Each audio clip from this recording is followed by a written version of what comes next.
Bom dia. 13 de junho, aula de embriologia geral para a turma de nutrição. As turmas são 23A e 23B. Antes de começar, reforçar um aviso que está no quadro. A prova de recuperação da avaliação 2, ela vai ser dada no sábado, dia 23 de junho, entre 8 e 12 horas, lá na sala de sempre, no DGTI 01, e os questionários e os esboços, como a gente já tem um prazo mais antigo, não é isso? Acredito que muita gente, inclusive, já tenha feito, eu estou colocando até quarta-feira. O motivo de colocar até quarta é também porque as monitoras têm um tempo para conferir os questionários, conferir os esboços e passar para mim. Por favor, lembre-se que o questionário, os esboços têm que ser feitos, os esboços aqui, na presença da monitora.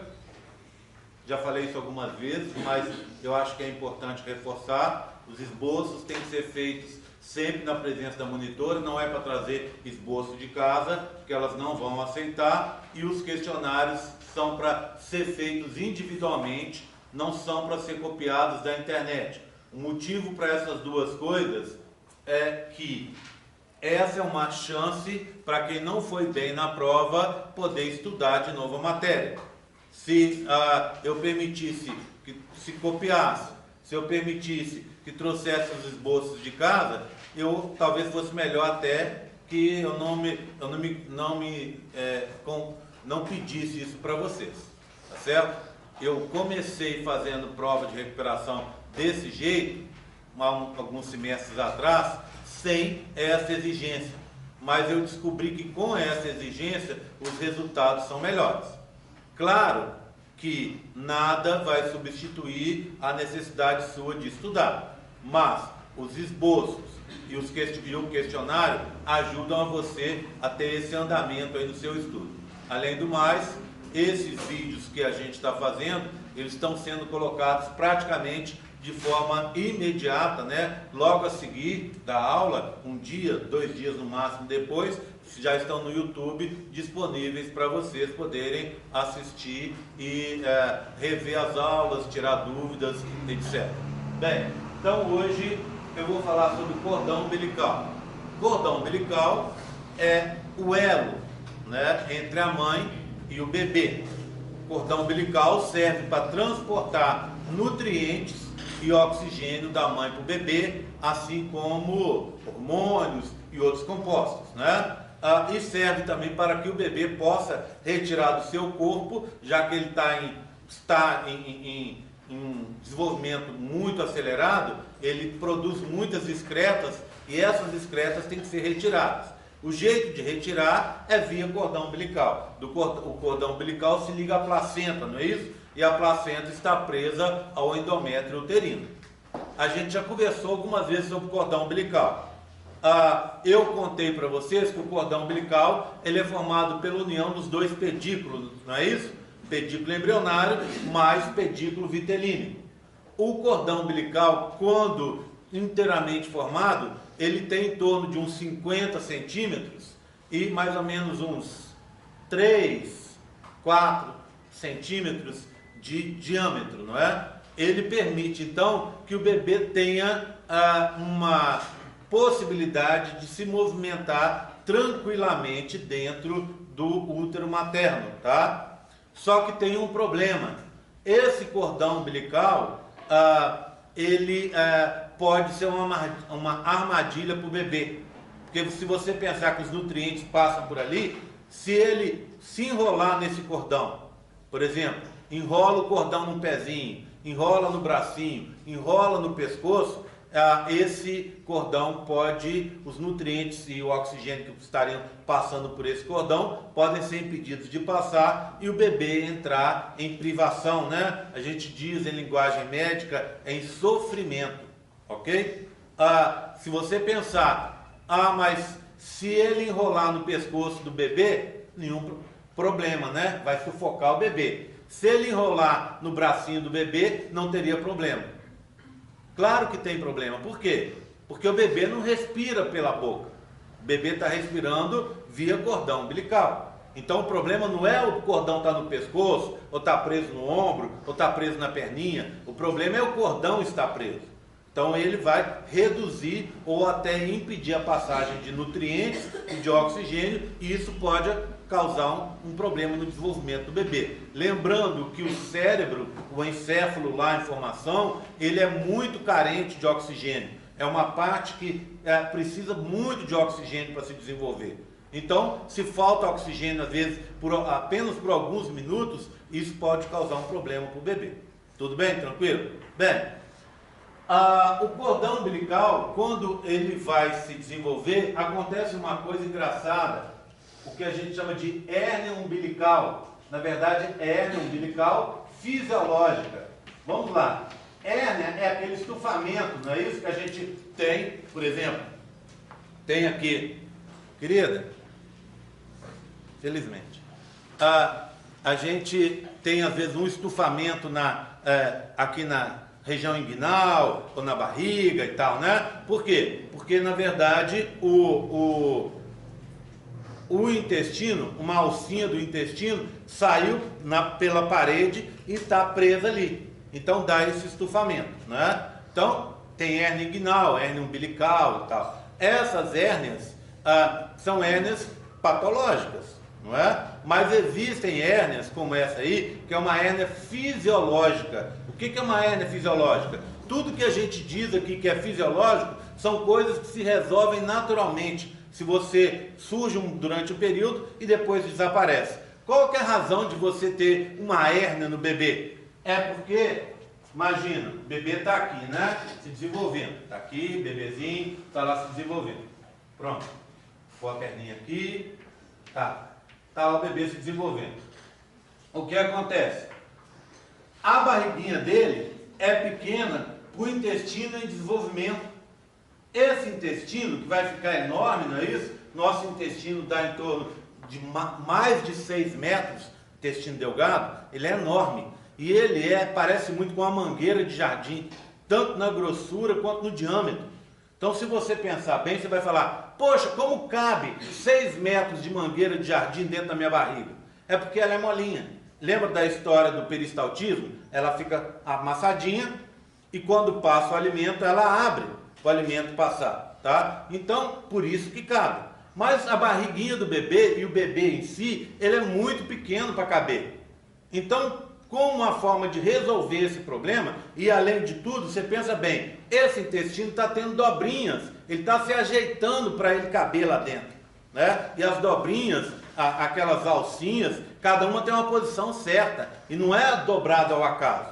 Então, o resultado, precisa de espaço. Como é que se ganha esse espaço? Ocupando o cordão umbilical. Então, o cordão umbilical sairia aqui, não é verdade? O que acontece nesse início? Aqui na base do cordão umbilical fica gordinho, faz uma hérnia, para dar mais espaço para o intestino se dobrar. É uma hérnia umbilical fisiológica. Hérnia porque esse estufamento.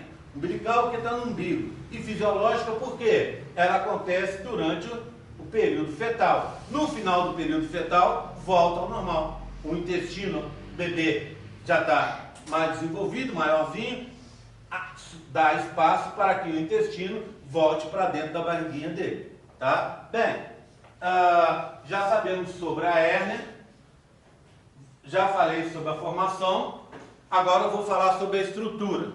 Vê bem, eu tenho aqui nessa figura, né, esse modelo, eu às vezes chamo ele de figura, porque na verdade ele foi feito a partir de uma figura do livro, na verdade são 2 figuras do livro do Dum. E esse modelo, às vezes, para você olhar no livro é complicado, porque essa parte de baixo da figura está em 3, 4 páginas à frente. Então você tem que passar de uma página, olha aqui, olha lá na frente, olha, e fica difícil.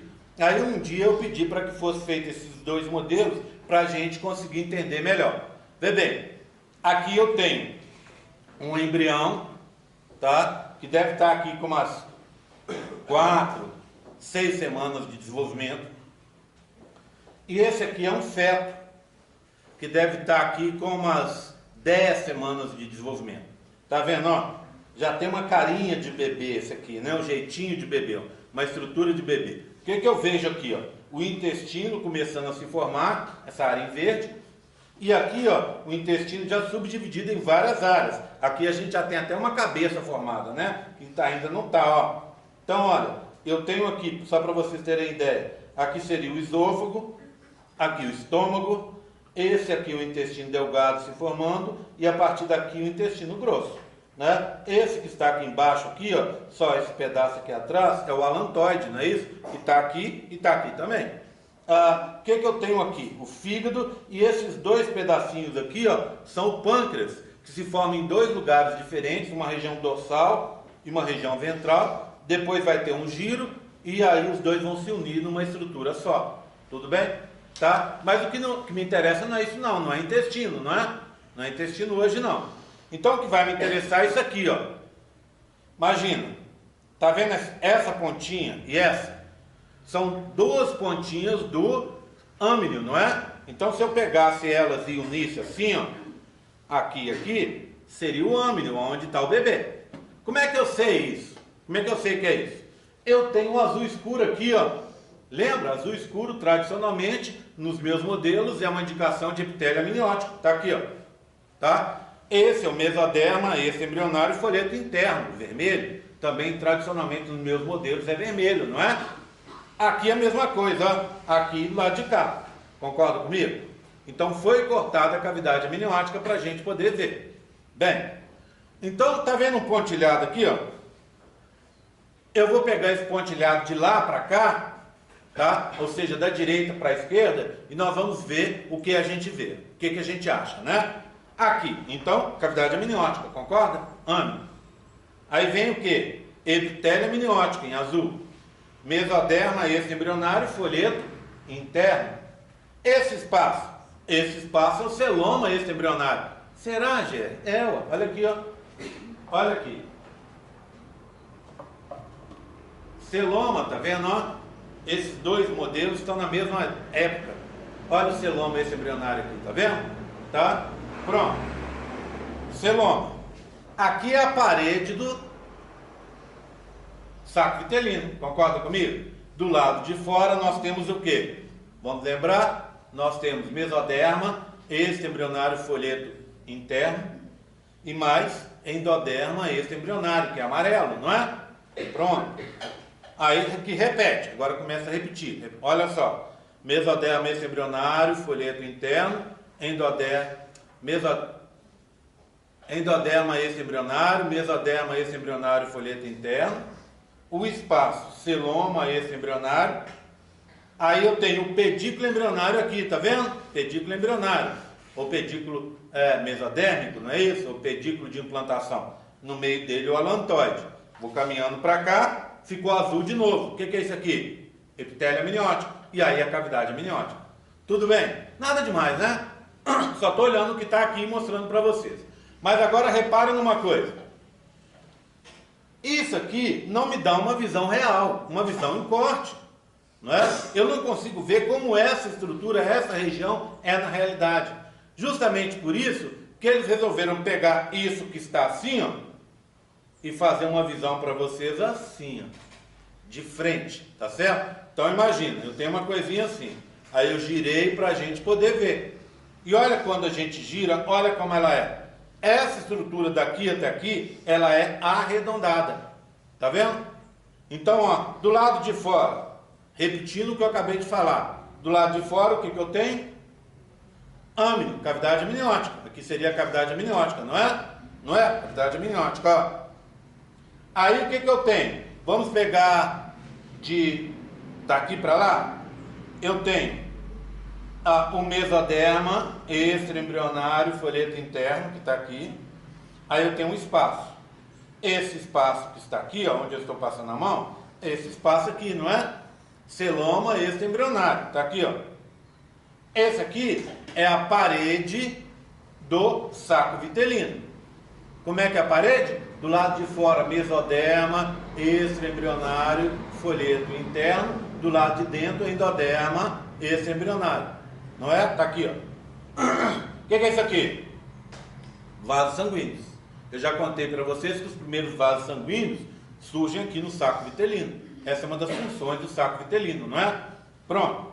Aí de lá para cá, então, ó, epitélio amniótico, mesoderma esse embrionário, celoma esse embrionário, parede do saco vitelino, atravesso, vim para cá, mesoderma, celoma esse embrionário de novo, tá vendo aqui? E aqui é o que? Pedículo embrionário. Esse buraquinho no meio é o buraquinho do alantoide. E a partir do alantoide surgem vasos sanguíneos, olha, 4 vasos, 2 veias embaixo, 2 artérias em cima.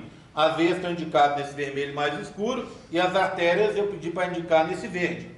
Tudo bem? Tranquilo? Está essa estrutura aqui. Agora, vamos passar para o lado de cá, tá? E vamos olhar esse. Bem, ele já está bem mais formado. Ou seja, o pedículo embrionário está junto com o pedículo vitelínico. Olha, já estão formando uma estrutura. Se eu pegar daqui para lá, como eu fiz no outro, o que eu tenho? Epitélio amniótico. A cavidade primeiro, ó. Cavidade amniótica. Do lado de fora é a cavidade amniótica. Então, aqui é aqui. Concorda comigo? Cavidade amniótica. Aí, o que eu tenho? Ó, uma parede. A parede está aqui. Concorda comigo? Parede é o quê? Mesoderma, esse embrionário. Concorda? Folheta interna. Está aqui. Epitélio amniótico, mesoderma, esse embrionário, folheta interna. Está aqui. Aí eu tenho um espaço. Tá vendo? Esse espaço pequenininho aqui, ó. Que ainda é do celoma, esse embrionário. Tá vendo como ele era grande? E como ele está diminuindo? Ele vai ir até desaparecer, ó. Por quê? Porque esse aqui vai se juntar numa estrutura só, essa parte de baixo vai sumir. Não é? Bem, tá aqui, ó. O que é esse pequenininho, então? Esse pequenininho é esse de cá. Que é o quê? Que é o saco vitelino, que está desaparecendo, ó. Tudo bem? Tá aqui. Tá? Aí tem um espaço, que é ainda o resquício de celoma, esse embrionário. E aqui está aqui. Essa parte, essa de cá, que antes era essa aqui. Então, esse é esse, que é esse e que é esse. Concorda comigo? Então, aqui, aqui, aqui e aqui são a mesma região. O que é isso? Pedículo embrionário. No meio dele, vasos sanguíneos, que vem do alantoide. Aqui tem um alantoide, olha o buraquinho. Mas aqui ele já sumiu. A cavidade do alantoide sumiu. Permaneceram os vasos. Aqui eram 4. 2 artérias e 2 veias. O que aconteceu agora? As 2 veias se juntaram, tá vendo? Ó? Ficou uma veia só e 2 artérias. Concorda? Tudo bem? Então é isso que aconteceu aqui, ó. Uma junção das estruturas e um desaparecimento de alguns dos vasos. Bem, se eu tivesse um bebê mais adiantado aqui, um feto bem adiantado aqui, ele teria essa estrutura, que é a mesma estrutura que a gente vê ao nascer. Tá aqui, ó. Eu até costumo brincar, esse horário é fogo, porque toda hora, vocês já viram, eu fico olhando para não vacalhar a gente não extrapolar o horário. Aí eu falo um pouquinho, olho no relógio, falo um pouquinho, olho no relógio. Bem, eu costumo falar para os meus alunos na aula de histologia o seguinte: eu dou essa lâmina, vocês têm essa lâmina, eu acho que lá na Cito e Histologia com a Cristina, se chama tecido conjuntivo mucoso, tá? É um tecido conjuntivo especial. Eu gosto de contar para os meus alunos que essa lâmina é a lâmina 0800. Eu tenho várias no curso que eu dou de histologia geral, lâmina 0800, né? O Enzo está aqui, fez comigo, ele sabe que eu falo isso. Essa lâmina eu falo com os alunos que na hora da prova, quando ela aparecer, você olha de lado assim no microscópio, você não precisa olhar no microscópio para você identificar o que é, não. Por quê? Porque quando você olhar de lado, você vai ver um emoticon, tá vendo? Olha aqui. 2 olhinhos e uma boquinha. Os 2 olhinhos são o quê? Uma carinha com 2 olhinhos e uma boquinha. Os 2 olhinhos são o quê? São as artérias. E a boquinha é a veia. Esse aqui é o quê? O tecido conjuntivo mucoso, que a gente chama de geleia de Bartum. Tá? Então, o que é isso aqui? É um tecido conjuntivo bem molinho. Nesse tecido você tem o quê? Tem fibras de colágeno? Tem, mas não muitas, não é exagerado. Fibras elásticas? Tem, mas também não é exagerado. Células, fibroblastos principalmente? Tem. Aquelas outras células de defesa estão aí? Estão, macrófagos, etc. Está tudo aí, tá? Mas nada exagerado. Não tem predomínio de nada, nenhuma dessas estruturas. A única estrutura predominante aí é a matriz extracelular. Por isso, ele é molinho e parece uma geleinha, geleia de Vartum, tá? Então, esse é um corte. Se eu pegar um cordão umbilical e fizer um corte nele, eu vejo essa estrutura que eu estou mostrando aí para vocês. Tudo bem? Tranquilo? Tá? Então, estou começando hoje oficialmente a falar de placenta, estão entendendo? Começo falando de cordão umbilical. Tudo bem? Todo mundo me acompanhando? Tá? Fim da história do cordão umbilical. É isso que vocês precisam saber. Agora, vou falar de mais um dos componentes da placenta. Vocês lembram daquele modelo, que é um dos meus preferidos, aquele modelo de encaixar? Na aula passada aqui eu trouxe um, que era o último, lembra dele? Né? Estava faltando, que eu pedi para a aluna minha fazer, ela fez, eu trouxe, para mostrar o desaparecimento do saco vitelino, na forma de cisto exocelômico. Lembram disso? Lembram, né? Então, imagina aquele modelo. A parte de fora dele, que é laranja, é o sincício trofoblasto. Tá? Se vocês se lembrarem, ele é uma bolinha que tem o quê? Uns prolongamentos de fora a fora, né? Umas extensões de fora a fora, assim, na bolinha inteira, não é? Essas extensõezinhas a gente vai chamar de vilosidades coriônicas. Tá? A gente já sabe que aquilo é córeo, né? Lembra que eu contei? O que é o córeo?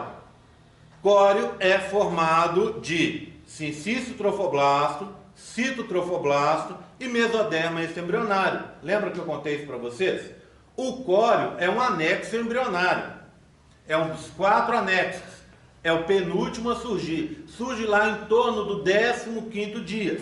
Na verdade, a estrutura dele começou a se formar no momento da implantação, não é? Da nidação, como o pessoal da medicina gosta de falar, né? Então, como é que se forma o início dele? O trofoblasto vira sincício e citotrofoblasto. Quando esse cito e sincício é invadido pelo mesoderma, no 15º dia, muitas pessoas dizem que começou a se formar o córeo. Na verdade, verdadeira mesmo, o córeo começa com cito e sincício. E depois vão se agregando outros elementos, tá?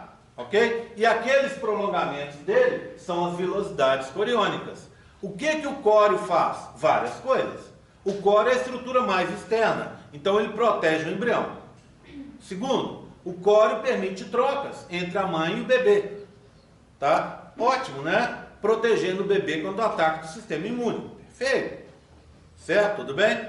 Então, ele é essencial e é uma das estruturas mais importantes que se formam. Essas vilosidades coriônicas, então, essas expansõezinhas na forma de dedos, que a gente chama digitiformes, essas estruturas, elas vão se modificando ao longo do tempo. Tudo bem? Então, vamos começar. Existem as vilosidades que a gente chama velocidade coriônica primária. A primeira a surgir. Não sei por que motivo, muita gente errava nisso. Aí, uma época, eu resolvi explicar isso da seguinte forma: dizer para os alunos que era sempre assim: primária é primária, primeira, mas tem 2 elementos.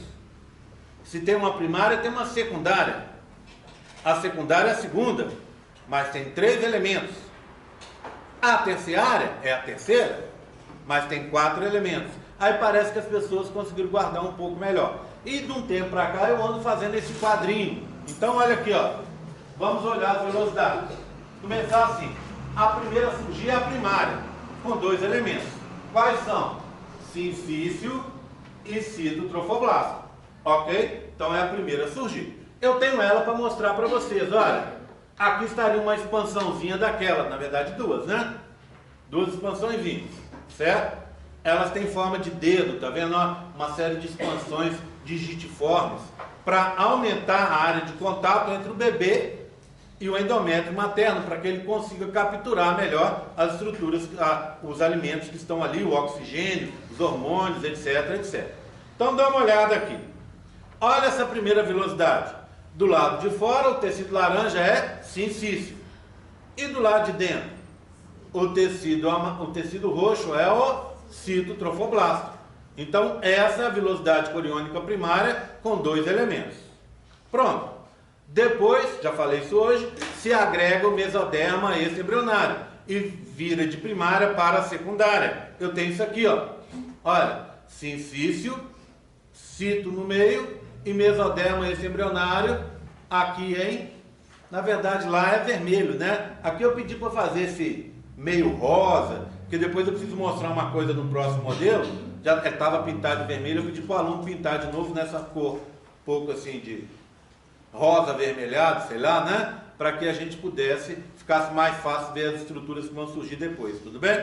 Então, mesoderma extraembrionário, cito e sincício. Então, essa é a velocidade coriônica secundária. O que eu faço?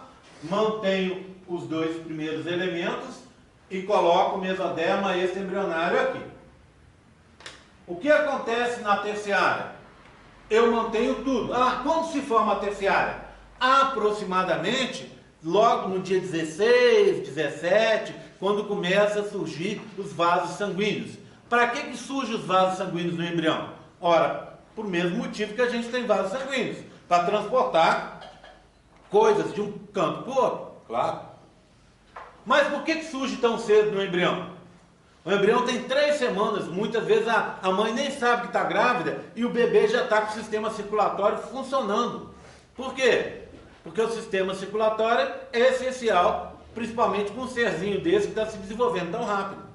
Então surge muito cedo o sistema circulatório. O coração começa a bater, para vocês terem uma ideia, de 21 para 22 dias. 3 semanas, ele marca o início 7, 14, 21. Ele marca o finalzinho da 3ª semana, início da 4ª. Tá? Você chega no médico, está grávida, dependendo de quanto tempo, já tem 3 semanas ali, e o médico tem os equipamentos, ele não vai nem te pedir um exame de sangue para confirmar a gravidez.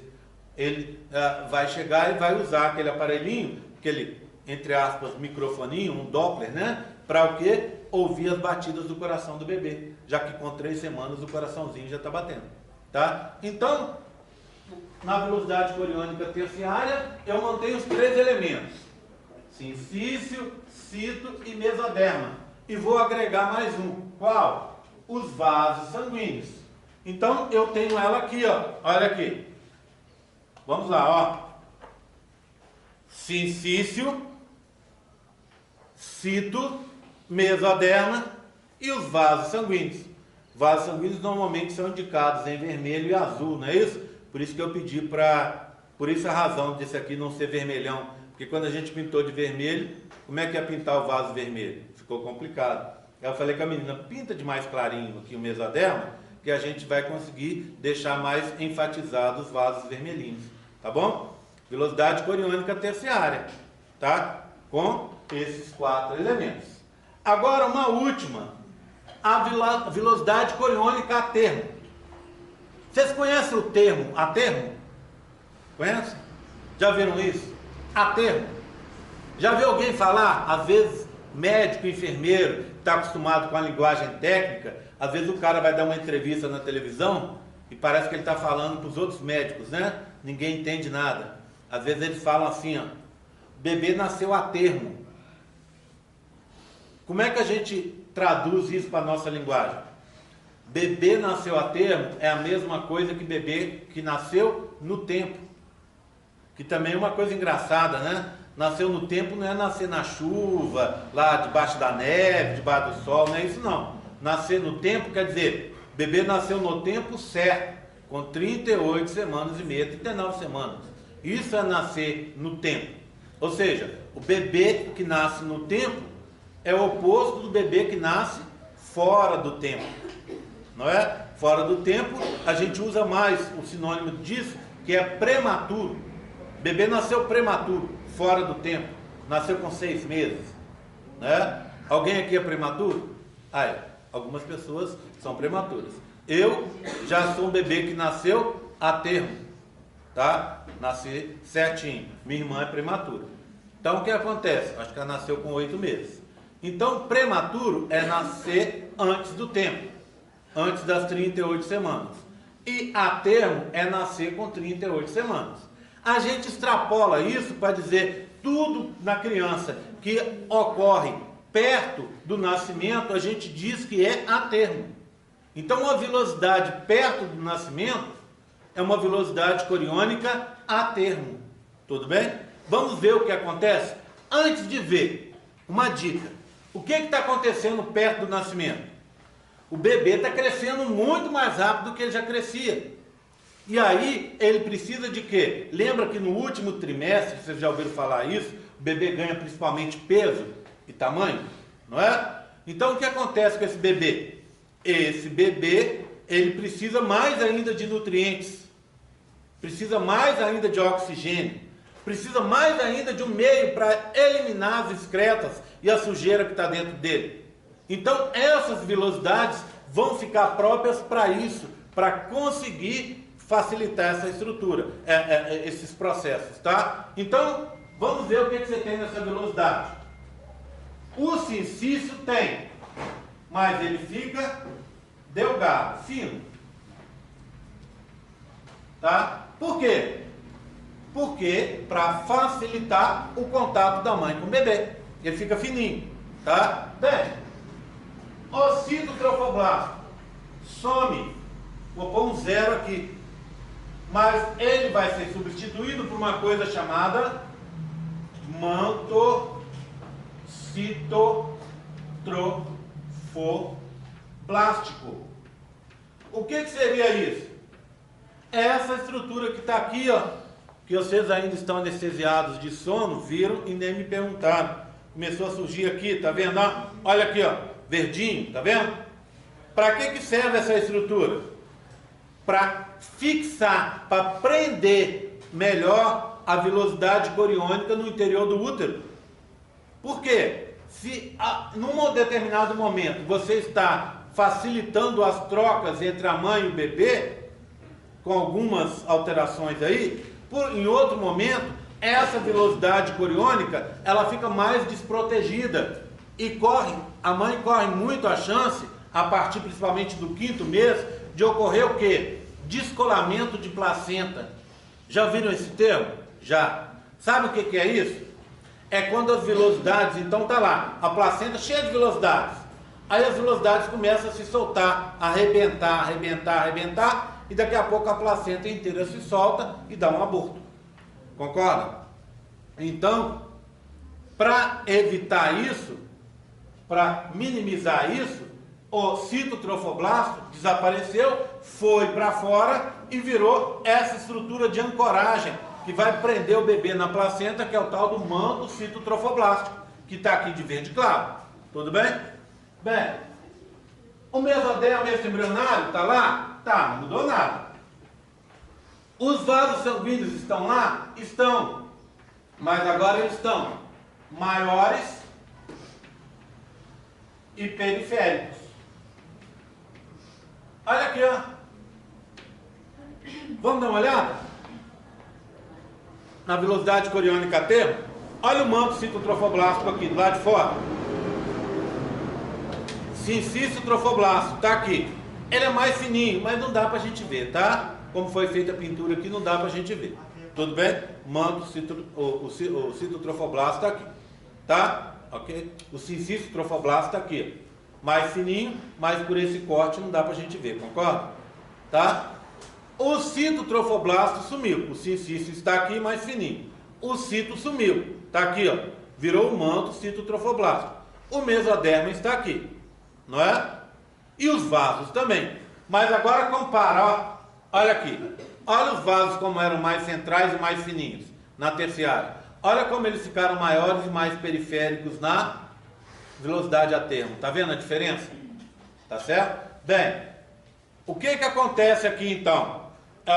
Facilita o processo de troca entre a mãe e o bebê. mais a velocidade corre mais risco de arrebentar. Por falar nisso, só para a gente encerrar, sangramento e gravidez, menstruação e gravidez. A gente ouve falar isso demais. As nossas mães falam, as tias falam, as vizinhas falam, as colegas falam, a cabeleireira está falando, tal. Fulana menstruou a gravidez inteira. Pode, pelo que vocês conhecem? Não pode, é impossível. Menstruou, descamou o endométrio.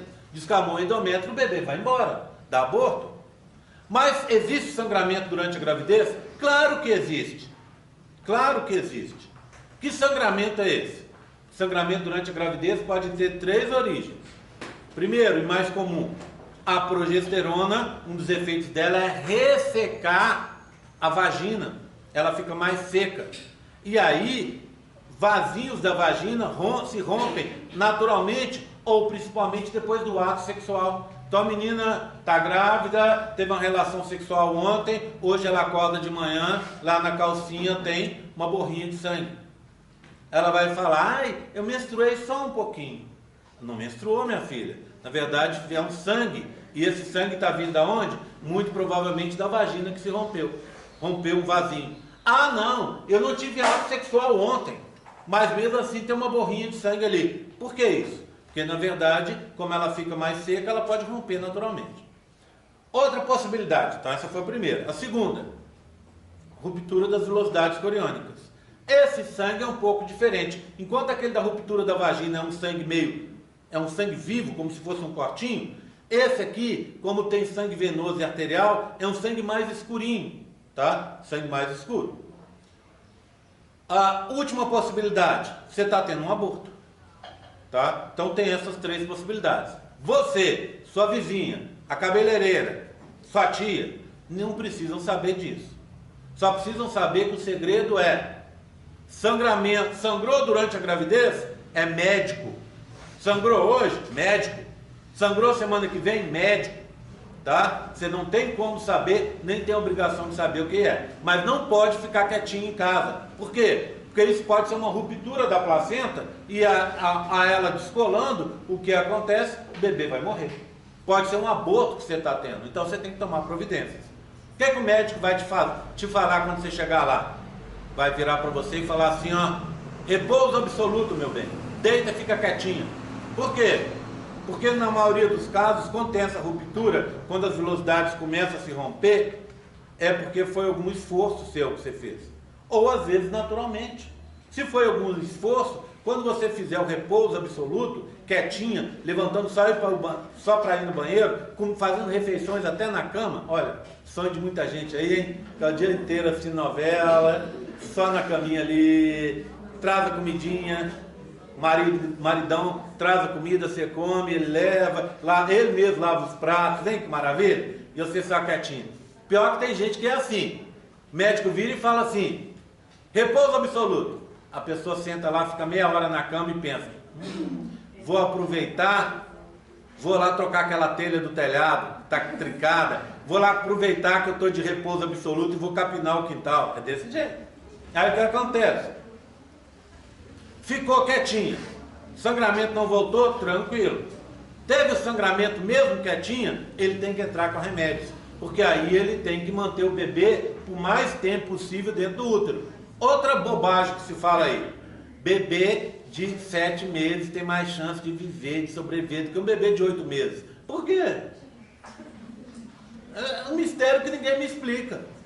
O bebê de 8 meses, cada semana que o bebê fica dentro do seu útero, mais chance ele tem, porque mais ele vai se desenvolver, principalmente os pulmões, né? Se você tira um bebê muito pequenininho, ele não consegue respirar, tem muita dificuldade, né? O pulmãozinho ainda não se desenvolveu, o surfactante do pulmão ainda não está lá, está muito difícil. Então tem que levar o mais tempo possível com o bebê dentro da tua barriga. Tudo bem?